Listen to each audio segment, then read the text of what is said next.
Marketing Square. Bienvenue sur Marketing Square, le rendez-vous du gros marketing. Le gros, c'est un marketing qui sort des clous, qui se réinvente, qui se renouvelle. C'est aussi un mindset qui repose sur l'envie de se dépasser, de se détacher de ses opinions une bonne fois pour toutes et d'apprendre en continu. Si tu te reconnais dans cette description, que tu sois débutant ou expert, abonne-toi. Ce podcast va devenir ton meilleur allié. Ce podcast est rendu possible par Richmaker, la plateforme que j'ai lancée pour permettre enfin aux marques de monter des partenariats qui fonctionnent. Identifier un partenaire stratégique, faire le plein d'idées de partenariats et surtout performer ensemble et collectivement. Si cette vision vous parle, rendez-vous sur richmaker.com et bon épisode. Bonjour à tous et bienvenue dans ce nouvel épisode de Marketing Square. Je retrouve un des résidents du podcast, Fabien Ferreira. Sa gentillesse n'a d'égal que son talent. Salut Fabien, bienvenue dans le podcast. Salut Caro, ravi de revenir sur Marketing Square pour parler de TikTok. Aujourd'hui, effectivement, on va parler de TikTok. Et toi, tu as compris pas mal de choses sur TikTok. Dans un premier temps, technique de renard, tu t'es d'abord extrêmement documenté sur la question. Tu as créé un premier compte un peu test où tu as mené des expérimentations. Et au final, tu as craqué pas mal de trucs. Du coup, Fabien, est-ce que tu peux nous raconter un peu ton histoire sur TikTok ? J'ai appris à mes dépens que TikTok, c'était pas le réseau de la perfection, mais de la créativité et de l'authenticité. Quand je me suis lancé avec mon premier compte, j'ai commencé en fait à adresser des messages comme si j'étais sur YouTube. Donc, en essayant faussement de comprendre les codes de TikTok, il fallait attirer l'attention beaucoup plus rapidement que sur YouTube, créer une vidéo assez dynamique avec beaucoup de cuts, etc. On en reparlera. Je sais que le contenu que je traitais était beaucoup trop spécialisé par rapport à l'audience qui était sur TikTok.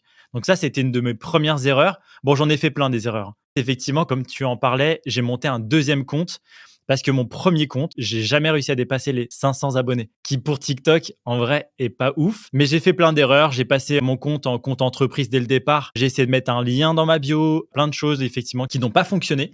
Et après, effectivement, j'ai créé un deuxième compte TikTok avec une nouvelle stratégie. Et c'est là où j'ai appris le plus de choses parce que ça a commencé à marcher. Quand tu testes et que ça marche, tu documentes. Et donc, l'objectif, c'est de parler un petit peu de ce qui a fonctionné et comment vous pouvez, vous, répliquer le truc.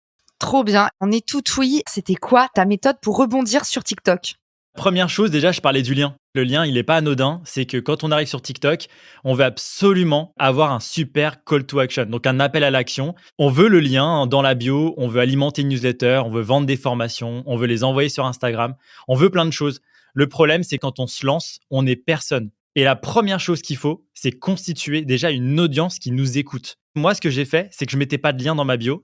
Ce qu'il faut savoir, c'est qu'aujourd'hui, j'ai plus de 40 000 abonnés, j'ai toujours pas de lien. C'est un moment opportun pour mettre ce lien. Il faut pas le mettre dès qu'on peut.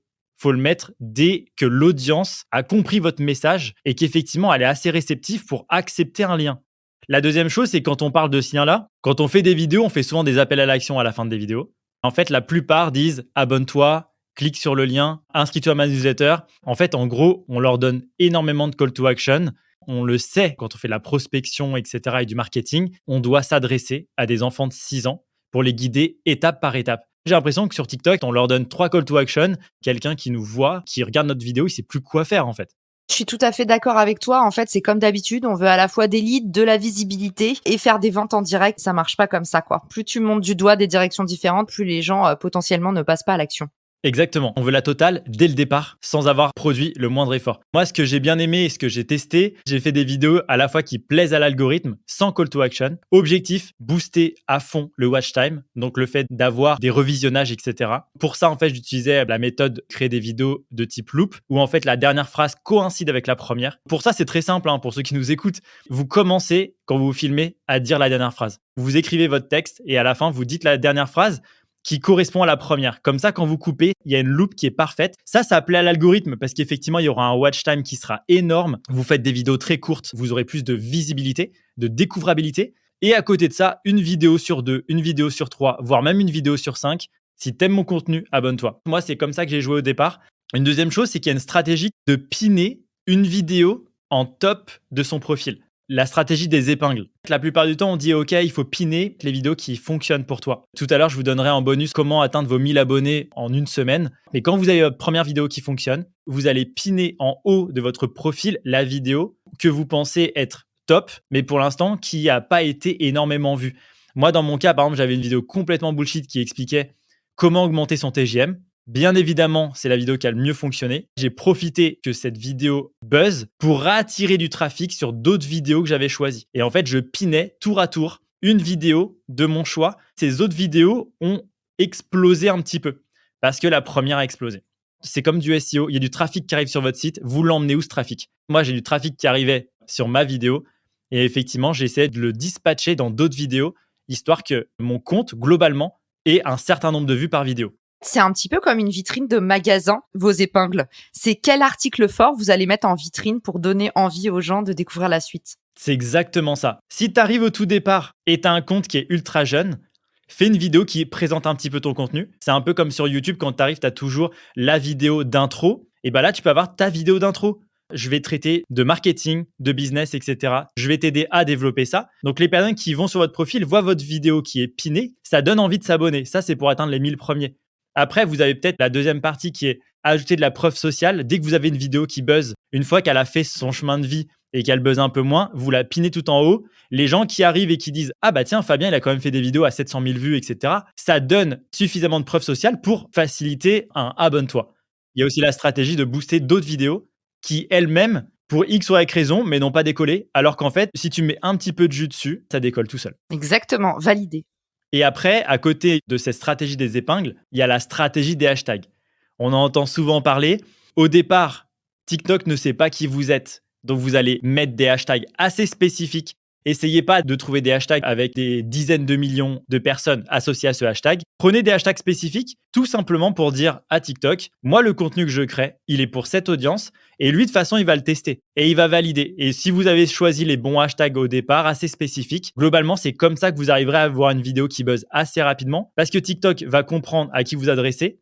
La petite astuce aussi qu'on ne dit pas assez quand vous avez atteint une masse critique. Pour mon cas, j'avais fait le test vers les 10 000 abonnés. J'avais enlevé tous les hashtags et ça fonctionnait encore mieux. Parce qu'à partir du moment où TikTok sait qui vous adressez, qui s'abonne, qui like, qui fait quoi avec votre compte, il sait exactement que si vous publiez une vidéo dans la même lignée des autres vidéos, il va le montrer à telle personne. Au début, on a l'impression d'être des génies, de trouver les bons hashtags, mais certaines fois, on se plante complètement. On met des hashtags freelance, solopreneur, etc., alors que la vidéo s'adresserait plutôt à d'autres. À un moment donné, oubliez les hashtags. Vous êtes moins bon que l'algorithme, que TikTok. Voilà.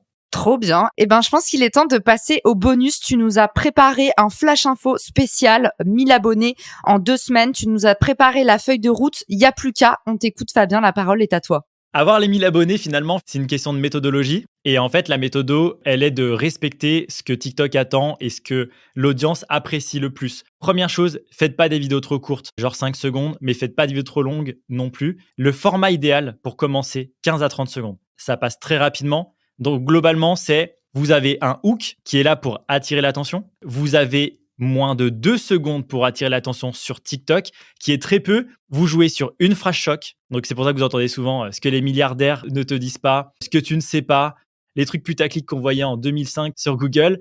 Une phrase choc, mais une attitude. Ça veut dire qu'il y en a beaucoup qui testent. J'arrive devant la caméra, j'étais sur un fauteuil et en fait, je me retourne. Peu importe, en tout cas, ce qu'il faut, c'est que vous captiez l'attention en 2 secondes. La deuxième étape, c'est rester dynamique. Sur TikTok, c'est vrai qu'on a le swipe facile. Et si on n'est pas dynamique, c'est-à-dire au moins un changement de cadre, un changement de background ou autrement un changement de ton toutes les 2 secondes, bah les gens se lassent. Donc en fait, il faut avoir une dynamique assez péchue. Tu donnes ton info, call to action. On n'a pas le temps de s'ennuyer. Sur YouTube, on est plutôt en mode zen. On est là pour 10-15 minutes, donc on prend notre temps. Sur TikTok, il faut être ultra dynamique. En tout cas, pour commencer. Après, une fois que vous avez craqué le côté dynamique, je vous conseille de revenir, et c'est ce que j'essaye de faire en ce moment, à quelque chose de plus authentique. À force de mettre des cuts, à force de scripter ces vidéos et de rester dans un format 15 à 30 secondes, vous délivrez jamais la full valeur. En fait, on attend de vous un vrai conseil et vous donner qu'une définition de ce conseil. Là, moi, j'essaye de rentrer en mode cosy. On va passer un petit moment ensemble parce qu'aujourd'hui aussi,